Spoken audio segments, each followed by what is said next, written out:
Bago ngayong gabi, niyanig ng malakas na lindol ang ilang bahagi ng Visayas.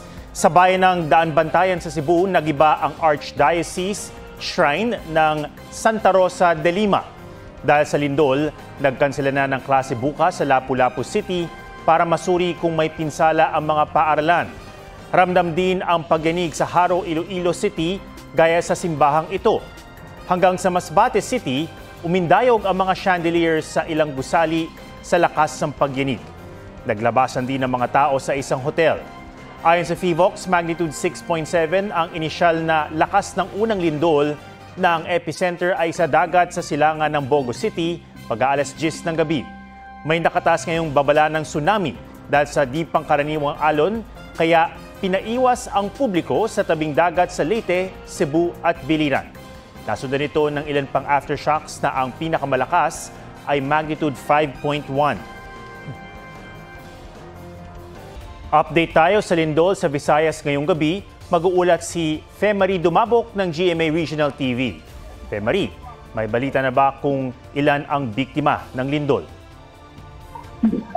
Yes, Ato. Magandang hapon. Magandang gabi sa ating lahat, Ato. No? Sa ngayon, hindi pa natin maitala kung ilan talaga lahat ang biktima ng lindol, lalo na dito sa Cebu City. Ang lindol na nasa alas 9:59 ngayong gabi na may magnitude 6.7.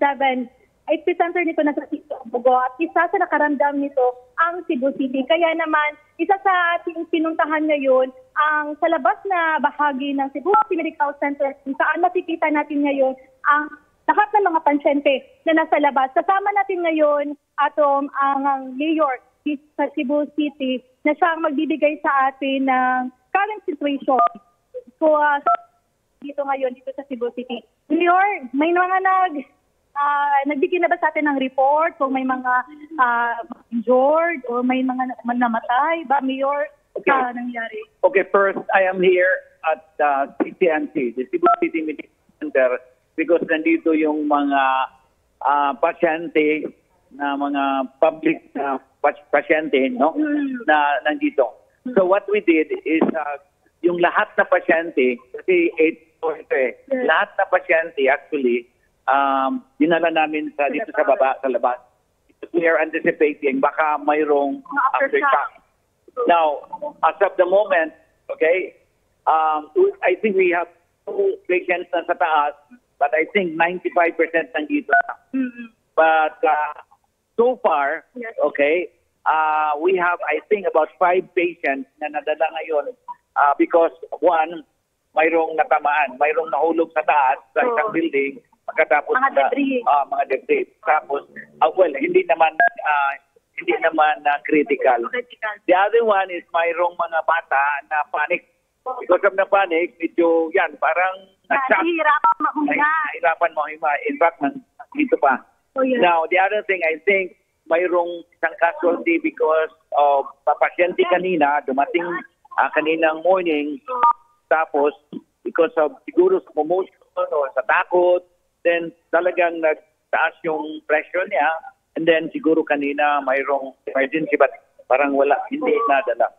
So, now, ngayon I made a declaration na bukas there's no pasok because what we need to do is to check lahat ng mga building, in fact, including ito dito sa hospital and lahat ng mga government buildings, including bridges. Yes.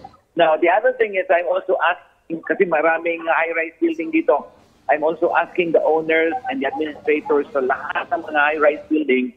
Alam mo, dito sa Central IT District and Cebu Business Park, we have about 250,000 BPOIC persons.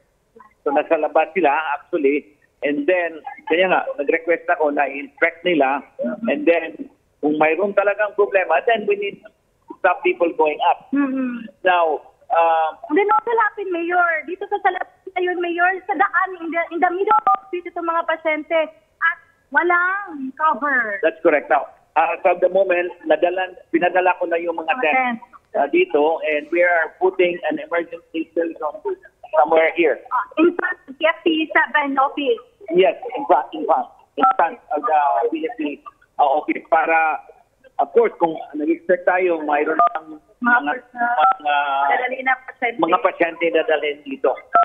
So, from here, I'm going to the areas like the City Hall, yung mga disaster team natin ng GAN, and I requested the police, like for example dito, maraming mga dito. Sabi ko, you need to find ways, kasi halos lahat ng mga upuan, yung tables na nasa loob, dinala na natin. Then, pagkatapos, baka mayroong mga tao na, siyempre, pag pinasamantalahan yung mga nangyari, in fact, nagula na kunti problema, talagang problema. Alert na. Yeah. Alert po lahat, Mayor. Yes, alert lahat. Yeah. So, mayroong na pull over, mayroong ilang station dito sa police. Sabi ko, punta kayo sa area para To ensure the peace and order. Yeah. Ang Femery? video... Yes po. Yes, Ato. Oo, Femery, kasi ang kinakatakot natin yung mga aftershocks, ano? Hindi pa natin alam kung ano yung extent ng pinsala ng lindol dito sa lugar na ito. Ano ang payo o ano ang panawagan ni Mayor para sa mga kababayan natin dyan? Sila ba ay kailangan lumikas muna sa kanilang mga tahanan sa ngayong gabi at least para malaman natin kung hindi na magkakaroon ng malakas sa aftershock? Mayor, natin sa ating mga kababayan, especially pag may mga aftershock pa, Mayor. Okay, ang sinabi ko lang na kailangan, number Kung naputol ang ating linya ng komunikasyon, ayan po si Femery Dumabok mula po sa GMA Regional TV. Maraming salamat sa inyo dyan at ingat. Sa bagong update ng PHIVOX, magnitude 6.9 na ang lakas ng lindol sa Visayas ngayong gabi.